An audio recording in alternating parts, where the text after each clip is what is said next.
नमस्कार, आप देख रहे हैं एम न्यूज। मैं हूं मोना पटेल। इस वक्त हमारे साथ जो देख रहे हैं सीतामढ़ी के जाने माने सर्जन नवजीवन के डॉक्टर प्रवीण कुमार सर हैं और आप लोगों के सहयोग के लिए आज हम सर को बुलाए हैं ताकि आप लोग अपनी समस्या रखें और डॉक्टर साहब से समाधान मांगे। कौन सी बीमारियां हैं जिसमें ऑपरेशन करना अति आवश्यक है। सर, चैनल में स्वागत है आपका सर, ऐसी कौन कौन सी बीमारियां हैं जिसमें ऑपरेशन करना अति आवश्यक है। देखिए, ऐसे तो बहुत सारी बीमारियां हैं, लेकिन जैसे कॉमनली हमारे समाज में जो सबसे ज्यादा बीमारी हो रही है कि अगर पित्त की थैली में पथरी हो गई, हर्निया हो गया, हाइड्रोसिल हो गया, पाइल्स ऐसे जो दवा से ठीक नहीं हो रही है, या फिस्टुला हो जाता है, बगंदर की बीमारी जो कहते हैं। उसके अलावा किडनी में स्टोन है, बड़ा साइज का है 1 सेंटीमीटर से, या ब्लीडिंग हो रही है, पेन ज्यादा हो रहा है, किडनी में सूजन हो रहा है, तो इन सबों में ऑपरेशन करना जरूरी होता है।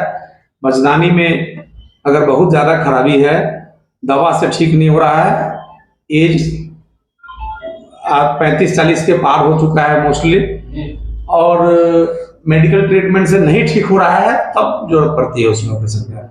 इसके साथ ही बॉडी में कोई ट्यूमर वगैरह हो गया हुआ है या कुछ बहुत सारी प्रॉब्लम होती है, उसमें ऑपरेशन की जरूरत होती है।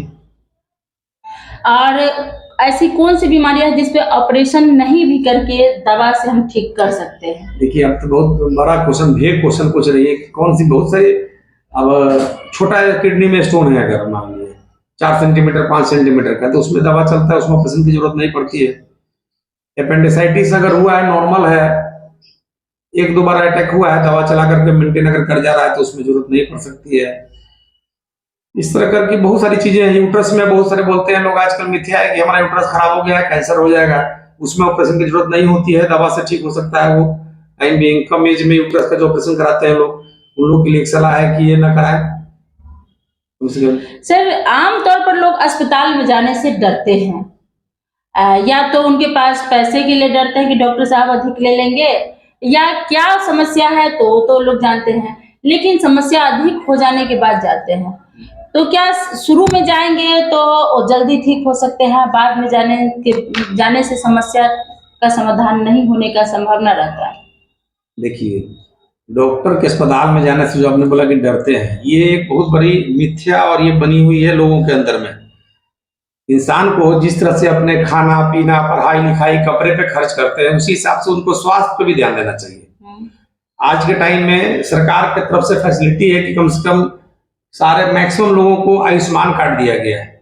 अगर जिनके पास कार्ड अवेलेबल नहीं है, मिडिल क्लास लोग हैं, उन सब लोगों को हेल्थ कार्ड बनाना चाहिए, अपना जरूर इंश्योरेंस कराना चाहिए स्वास्थ्य का। बाकी इंश्योरेंस से सबसे ज्यादा जरूरी इंश्योरेंस कोई है तो स्वास्थ्य इंश्योरेंस, कि कभी आपको सीरियस बीमारी किसी को कभी भी आ सकती है, कोई प्रॉब्लम, उस समय आपका बजट खराब नहीं होगा, आपको जमीन बेचना नहीं पड़ेगा, घर नहीं करना पड़ेगा, तो आप इंश्योरेंस के थ्रू अपना इलाज कर सकते हैं। ये जागरूकता लोगों में होनी चाहिए। हमारे हॉस्पिटल में 20 से ज्यादा प्राइवेट कंपनी का इंश्योरेंस है, लेकिन यहाँ पर जागरूकता लोगों में कम है। कहते हैं यार ये बीमार हुई नहीं तो मैं पैसा क्यों दूं, मेरा बेस्ट। अच्छा, कौन कौन ऐसी बीमारियां हैं जो शुरू में अस्पताल जाने के बाद ठीक हो सकती है और वो ज्यादा बढ़ने के बाद ठीक नहीं हो सकती? देखिए, सबसे पहले कि कैंसर जो आपने सुना होगा, कैंसर अगर सही टाइम पे डिटेक्ट हो जाए, अर्ली स्टेज में कोई भी ट्यूमर, गांठ आता है बॉडी में या स्टोन होता है, सही टाइम पर अगर आप आ जाते हैं तो वो बीमारी आगे बढ़ने से पहले उसका इलाज होता है, या ऑपरेशन से हो या मेडिसिन से हो। तो उन सब चीजों में, महिलाओं में जो प्रॉब्लम आती है, उन सब चीजों में लोग ध्यान नहीं देते हैं। चाहे पेशाब में कोई तकलीफ होती है, पेट में दर्द का होना, सांस फूलना, इन सब चीजों में लोगों को अर्ली समय पे आपको अस्पताल में आना चाहिए, ताकि आपका सही टाइम पर बीमारी बढ़ने से पहले इलाज हो जाए। तब आपका पैसे भी खर्च ज्यादा नहीं होंगे, कष्ट भी नहीं होगा, और आपको ठीक भी होंगे पूरी तरह से। किसी तरह का आपको सीरियस इमरजेंसी किसी भी तरह का, चाहे मेडिकल या सर्जिकल, अगर किसी को दम फूल रहा है, सांस की बीमारी है, किसी को सांप काट लिया, किसी ने जहर खा लिया, किसी का एक्सीडेंट हो गया, हेड इंजरी हो गई, पेट में चोट लग गई, गोली लग गई, किसी भी तरह का प्रॉब्लम आते हैं, पेट में दर्द हो रही है, तो वो सारी इमरजेंसी में आप आकर के वहां पे उसको तुरंत टेकल किया जाता है। सारी बीमारी उसके अलावा डिलीवरी सिजेरियन का भी हमारे यहाँ सुविधा है, गायनेकोलॉजिस्ट भी आते हैं, रहते हैं दिन में। तो अगर डिलीवरी संबंधी भी प्रॉब्लम है इमरजेंसी में, हालांकि अक्सर आते हैं जो रेफरल पेशेंट होते हैं, बाहर जो रेफर किए जाते हैं सदर से या कहीं से, तो वो लोग आते हैं, लेकिन मैं चाह रहा हूँ कि अर्ली स्टेज में ही आप आए, ताकि आपका प्रॉब्लम को अर्ली स्टेज में ही दूर किया जाए। कि बाद में रेफरल का मुश्किल नहीं रहे। उसके अलावा रूटीन लेवल पर फिजिशियन होते हैं, न्यूरो सर्जन आते हैं हफ्ते में 2 दिन, ब्रेन संबंधी प्रॉब्लम होता है उसके लिए आपको न्यूरो फिजिशियन आते हैं हफ्ते में 1 दिन हमारे यहाँ। पेशाब के किडनी संबंधी जो सुपर स्पेशलिस्ट डॉक्टर है हफ्ते में 4-5 दिन यहाँ आते रहते हैं। मैं खुद डेली रहता हूँ सर्जरी में लेकर के। मेडिसिन के डॉक्टर फिजिशियन डेली होते हैं, गाइनोकोलॉजिस्ट डेली आते हैं, बच्चे के डॉक्टर डेली आते हैं। तो हर तरह की बीमारी का इलाज है, यानी हर बीमारियों के लिए अलग अलग डॉक्टर हैं। हाँ अलग अलग डॉक्टर है, अलग अलग इलाज है उसका। और बेटर वही होता है कि जो बीमारी है उस बीमारी का इलाज वही डॉक्टर करे। अच्छा, आप कैंप भी लगाकर लोगों का सहयोग करते हैं, शायद महीने में 1 बार कैंप लगाते हैं आप? हाँ, कैंप तो हमारा अक्सर कहीं ना कहीं शुरू में लगते रहता है। किसी भी ओकेजन पे कहीं भी लोग जो अगर बोलते हैं वहां भी मैं लगाता हूँ कि स्वास्थ्य की, चाहे पढ़े लिखे लोग हो या गरीब हो, अभी अपने यहाँ स्वास्थ्य के प्रति जागरूकता की बहुत कमी है। लोग ध्यान नहीं देते हैं। शुगर बढ़ गया हुआ है, काफी दिनों से चल रहा है, चेकअप नहीं कराते हैं। हार्ट की प्रॉब्लम आ गई है, कोलेस्ट्रॉल बढ़ा हुआ है, एज 50 साल से ऊपर हो गया है। मेरा ये कहना है कि 40 के बाद हर व्यक्ति को 6 महीना में अपना रूटीन टेस्ट कराना चाहिए। हम लोगों ने इसके लिए एक टेस्ट पैकेज भी रखा हुआ है मिनिमम डिस्काउंट रेट पर, कि होल बॉडी चेकअप का टेस्ट, कि सारे शरीर का आपका जांच हो जाए, ताकि आप कम से कम निश्चिंत हो। आपका सबसे बड़ा धन, आप शरीर स्वस्थ नहीं है, आप कितना भी पैसा कमा ले, कितना भी आप मकान बना ले, जमीन खरीद ले, कोई काम का नहीं है। आप स्वस्थ हैं, आप छोटे से घर में रह रहे हैं, सरकारी गाड़ी में चल रहे हैं, वाहन में चल रहे हैं, पब्लिक वाहन में, वो ज्यादा बेटर है बनिस्पत की आप बीमार हैं। तो इसीलिए स्वास्थ्य पर ध्यान दें और स्वास्थ्य बीमा जरूर कराएं, ताकि अगर कोई बीमारी भगवान नहीं करे, किसको कौन बॉडी में प्रॉब्लम हो सकती है, तो आपका स्वास्थ्य बीमा अगर है किसी भी तरह का, तो आपको उस समय सुविधा मिलती है, आपको ऊपर ज्यादा आर्थिक बोझ नहीं पड़ता है इलाज कराने का। सर, ऐसे हमें जानकारी मिली है कि कोरोना काल में आपने लोगों की काफी मदद की है, तो और कॉलिंग के माध्यम से भी, बड़े बड़े टीवी चैनलों पर भी आपका न्यूज चलता था।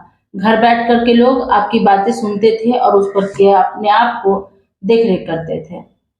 तो उस समय आप जो लोगों को केयर करते थे, तो किस तरह से करते थे कि आपके यहाँ कोरोना का इलाज भी होता था? हमारे यहाँ कोरोना के 30 बेड बनाए गए थे, इसमें से 15 ICU बेड, 15 जनरल वार्ड के बेड, और हमेशा 30 बेड फुल रहा है। और हम लोग बहुत ही एक मेन जो सरकारी स्तर पर हम लोगों ने इलाज किया है, और बहुत अच्छे तरीके से हम लोगों ने इलाज किया। फिर टेलीफोन पे, कॉलिंग पे भी इलाज किया। इवन कई सारे नेशनल चैनल से भी हमारा लाइव टेलीकास्ट प्रोग्राम का हुआ। कोरोना पर हमसे एडवाइस दिया गया, और रात दिन हम लोगों ने लग रहे, बहुत त्रासदी वाला समय था वो, हालांकि गुजर गया। अच्छी बात है, भगवान वैसे समय दोबारा न दिलाए किसी को भी। बहुत सारे लोगों की उसमें आर्थिक और शारीरिक क्षति भी हुई है, लेकिन हम लोग को ये खुशी है कि हम लोग पटना और बाहर की तुलना में हमारे यहाँ मोर्टेलिटी रेशियो कम रहा है। जितने परसेंटेज लोग भर्ती होकर के जान अपना गंवाए हैं बाहर में, उसकी तुलना में हमारे यहाँ बहुत कम लोग, और ये इसमें जवान से लेकर बूढ़े तक लोग इसमें इन्फेक्टेड हुए हैं, और हम लोग रात दिन एक करके ठीक किया है उन लोगों को। इसकी हमें खुशी भी है और संतुष्टि भी है, क्योंकि हम चाहते हैं कि ऐसी बीमारी दोबारा नहीं है। जनता को, पब्लिक को, मरीज को जहां विश्वास लगता है, हाँ जानकारी जरूर लें कि जिस डॉक्टर के पास जा रहे हैं उनके पास सही डिग्री है कि नहीं, उनका मोटिव कैसा है, नेचर कैसा है, सुविधा कैसी है, ये होना चाहिए। तो कहीं भी आप इलाज करा सकते हैं, जरूरी नहीं है कि आप हम ही से इलाज कराएं या डॉक्टर वरुण से कराएं, किसी भी डॉक्टर और डॉक्टर से कराएं, सबसे आप इलाज करा सकते हैं। हाँ, डॉक्टर के पास डिग्री होनी चाहिए, सुविधा होनी चाहिए, उनका अपना एक नेचर होना चाहिए। हमारे यहाँ भी गोली वाले इलाज होते हैं, ऐसा नहीं कि नहीं होते हैं, हाँ, लेकिन जिसमें पब्लिक में जो फिगर जाता है वो अच्छा होता है तो जाते हैं। और विश्वास सबसे बड़ी चीज होती है, विश्वास से आधा बीमारी ठीक होता है। तो जिनको जो लगता है अच्छा करते हैं, कोई दिक्कत नहीं होना सर, चाहिए। आप डॉक्टर हैं, तो इस पर एक और बात कहेंगे कि शहर में अभी बहुत अवैध रूप से जो अस्पताल चल रहे हैं, उसके बारे में आपका क्या कहना है?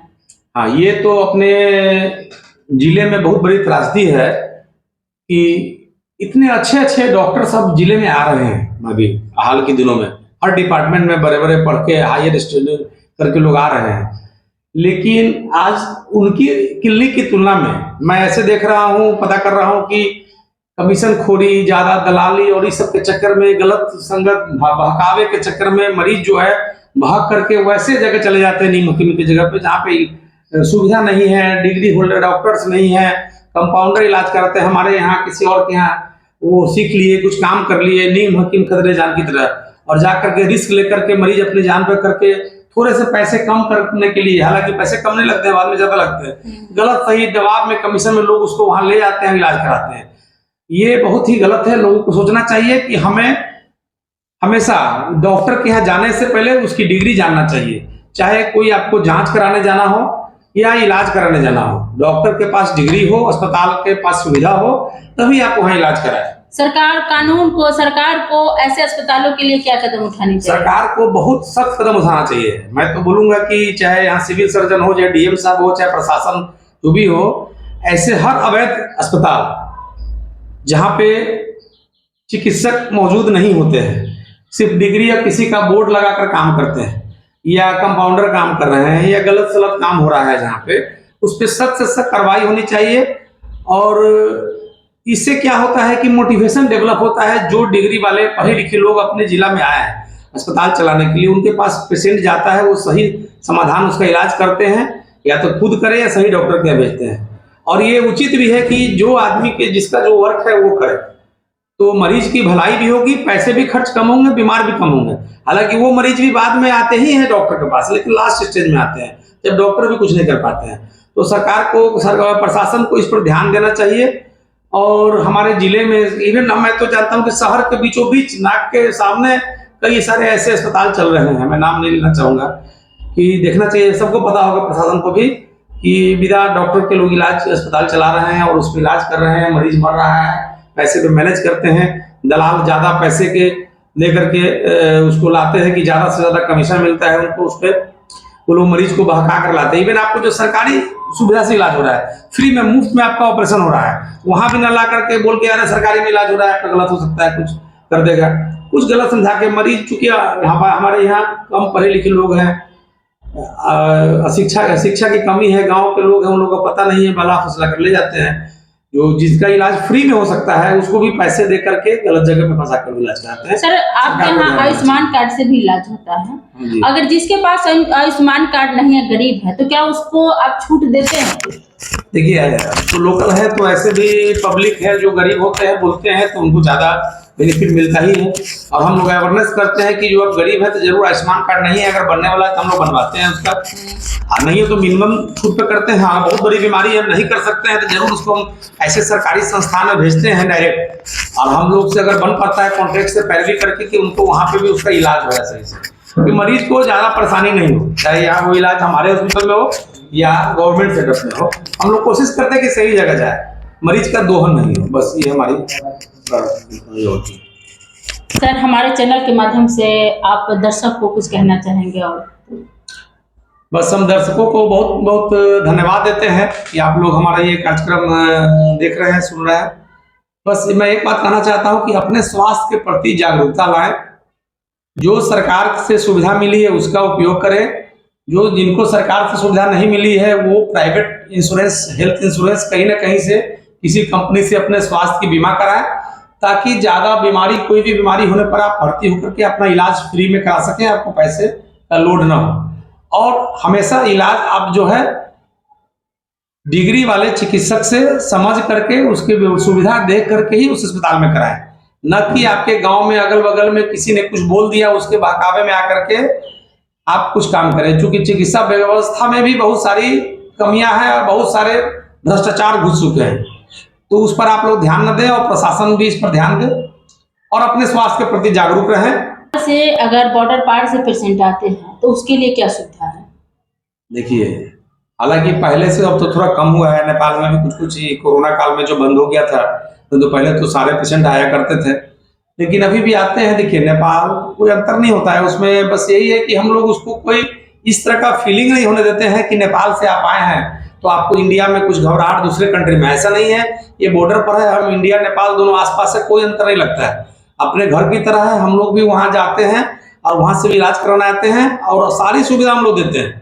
इवन उन लोगों को करेंसी का भी प्रॉब्लम होता है, कभी कभी नेपाली पैसे लेकर आ गए, उसका भी हम लोग मोटिवेशन कराते हैं कि कोई दिक्कत नहीं होगी, आप इलाज कराइए, या पैसे भी घट गए, किसी भी तरह का होता है, निफिक्र होकर के विश्वास के साथ आप इलाज कराते हैं और करते भी हम लोग, और खूब नेपाल से पेशेंट आते हैं, ऐसे नहीं। जैसे नेपाल में इंडियन करेंसी का वैल्यू कम है, लोग नहीं लेते हैं, उस तरह अपने इंडिया में तो है नहीं।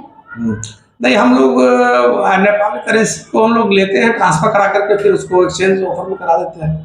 जिसका नहीं होता है, जो इंडियन करेंसी में चेंज करा के आते हैं, तो उसमें भी लेते हैं। सुविधा अपनी इलाज होना चाहिए, प्रॉब्लम नहीं होना चाहिए, बस हम अगर लोग नेपाल से जितने % आते हैं उनको ये सोचना नहीं है कि मुझे इंडियन करेंसी लेके ही जाना है, अगर वो आते हैं तो उनको यहाँ सुविधा मिल सकता है।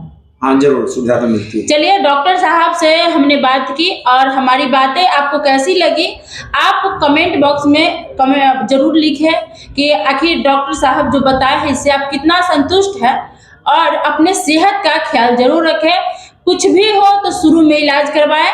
अगर आप शुरू में इलाज करवाते हैं तो आपको पैसे कम लगते हैं, समय पर ठीक हो जाते हैं, परिवार भी बर्बाद होने से बच जाता है। यही बाद में आप जाते हैं, बीमारी जब बड़ी हो जाती है तो उस समय आपको पैसे भी अधिक लगते हैं, बचने की संभावना भी कम होती है, और हम सोचते हैं उस समय कि डॉक्टर साहब हमसे पैसे अधिक ले लिए, तो वाजिब है कि जहाँ खर्च अधिक होंगे वहाँ डॉक्टर साहब पैसे जरूर लेंगे, क्योंकि डॉक्टर साहब के पास भी बड़े बड़े डॉक्टर है, बहुत कंपाउंडर है, बहुत व्यवस्था है मरीजों के लिए, उसमें खर्चे लगते हैं, वो हमसे और आपसे ही लेते हैं। लेकिन अगर शुरू में हम इलाज कराते हैं तो नहीं इनको खर्चा ज़्यादा लगेगा और नहीं ये पैसे हमसे ज़्यादा लेंगे। इसीलिए आप सब जब भी कुछ हो शुरू में इलाज कराएं, और कमेंट बॉक्स में जरूर लिखें कि आप हमारी बातें से कितना संतुष्ट है। क्या सर? जी जी जी। चलिए, हम लोग आपसे विदा लेते हैं, और आप आगे किनसे बात करना चाहते हैं, कौन से डॉक्टर साहब से हम आपकी बात कराएं और इंटरव्यू ले जो आपको मदद मिले, कमेंट जरूर करें।